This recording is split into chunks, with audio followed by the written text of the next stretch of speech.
All right, got some ideas for you today. First one, I want to do two things. Okay, I want to talk a little bit about a new product that Kaylee and we're going to launch to get your view. Sweet. And then we're going big in an idea that I think it's going to work. This is a sick idea. You know what? I want to get straight into the idea. I'm so juiced. I want to skip the Kalium stuff. I don't know. I think Kalium stuff's interesting because it's contextual.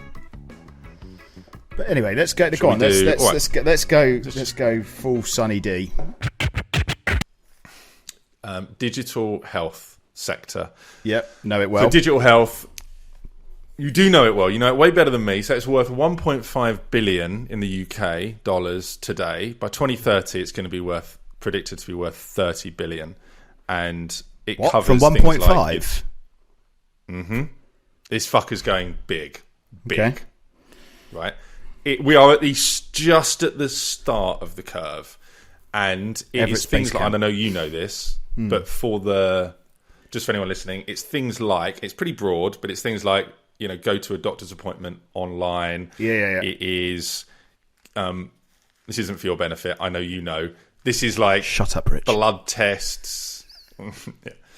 It's fucking the listeners. Getting a blood test and sending that off. Gene testing, apps and care for the elderly. Big sector, like mental well-being, all that kind of stuff. Yes, and we, as an agency, we have got a few clients in that space in the US, and they have, one of them just released their earnings report, and that was exploding, and it just made me look at it in a bit more detail. Anyway, how do we make money out of that space? This is my idea. Mm-hmm. What I'd like you to do, Rich, is I'd like you to rate, we're going rating again. And then, love this. I like the rating. I think people like that. And I want you to rate.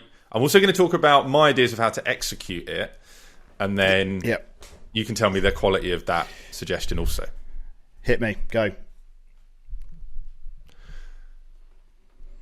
So, huge industry. Mm-hmm. It is going to be awash with investors, angels, VCs.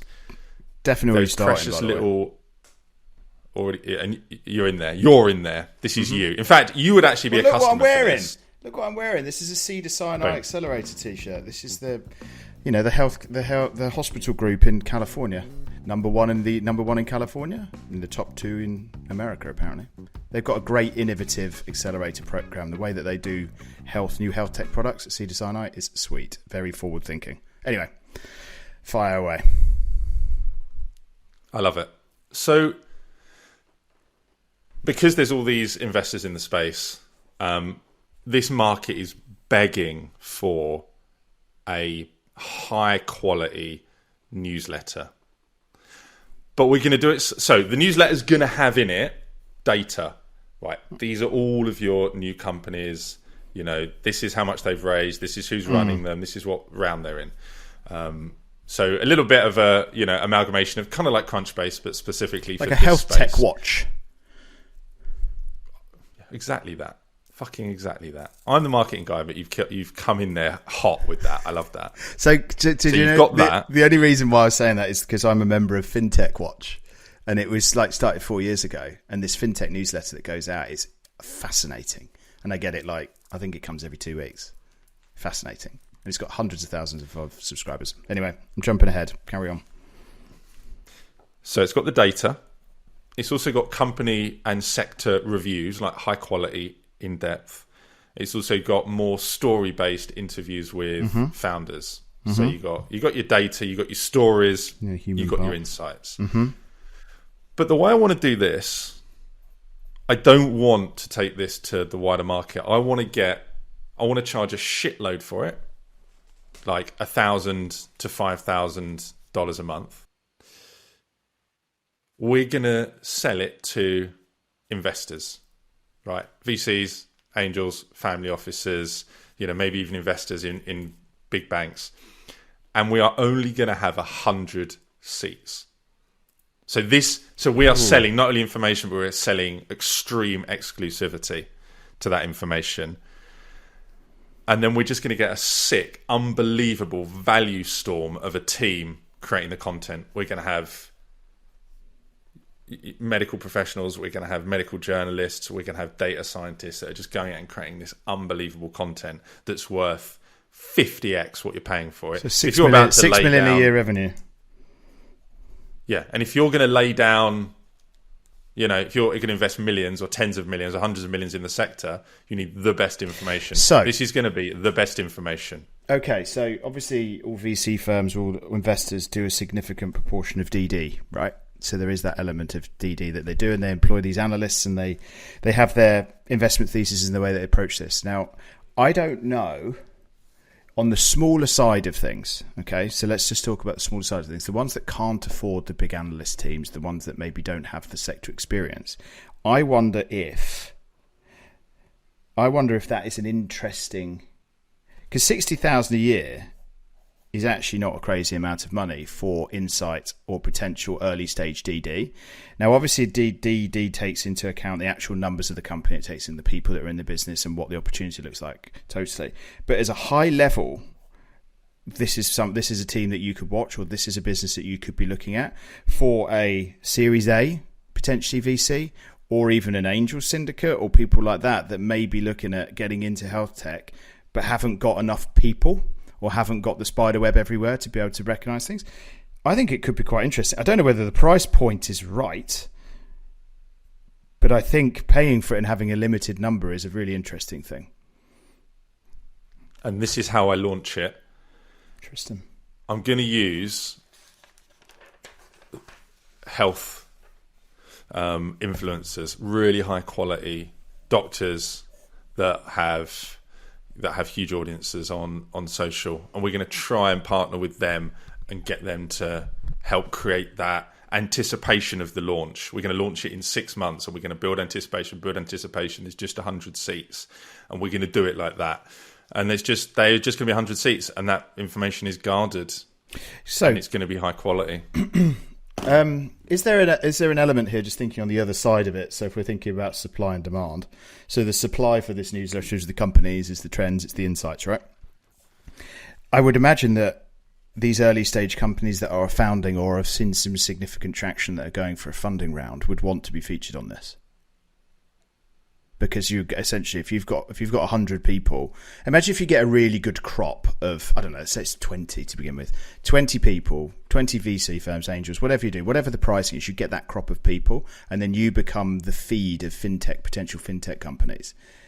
Your assessment, the challenge is here, Doug, actually thinking about this, the challenge is who is in charge to do that assessment of what is potentially worthwhile featuring.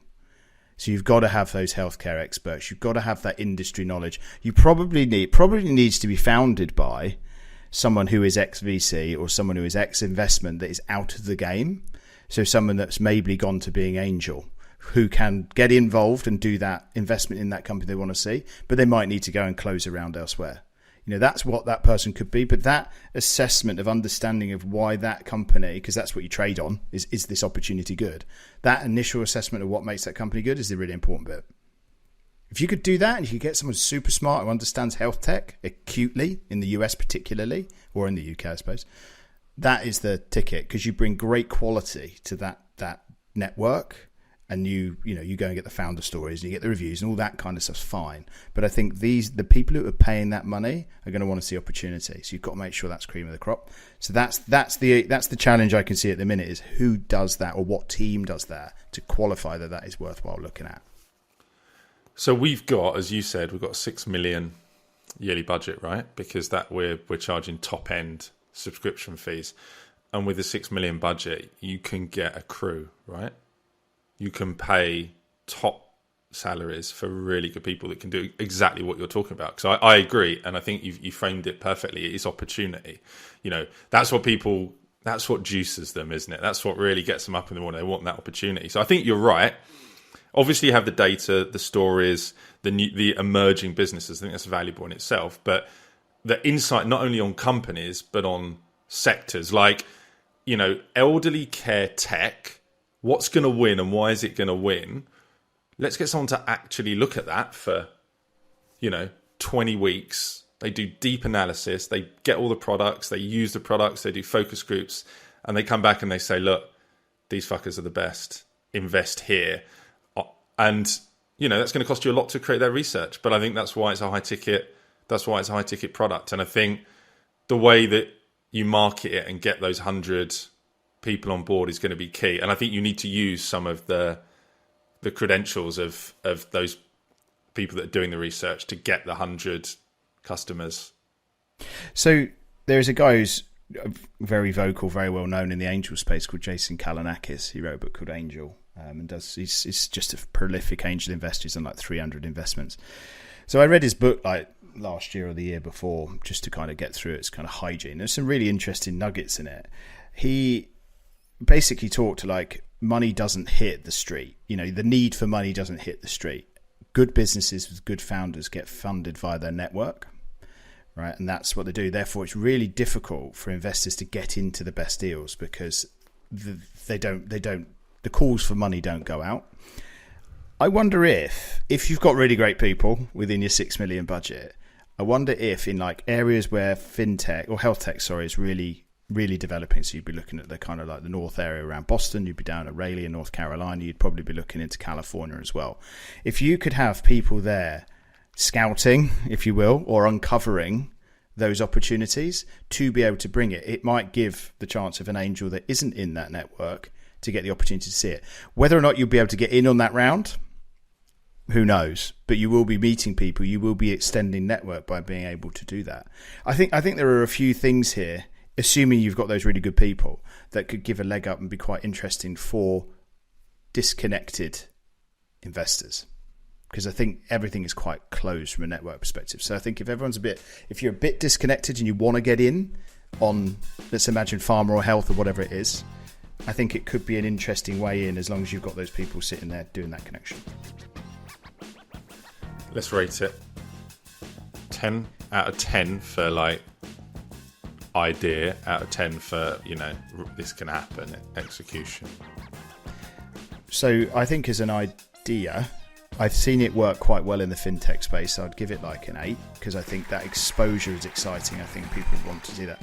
Whether or not you get high churn around the commercial side of it, I'm not sure. So I think I'd give it an 8 as an idea.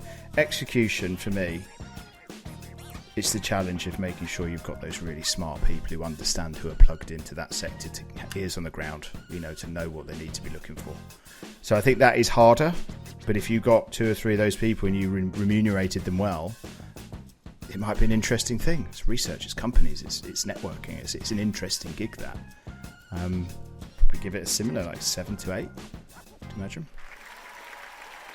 Interesting idea, Doug. Time for the outro.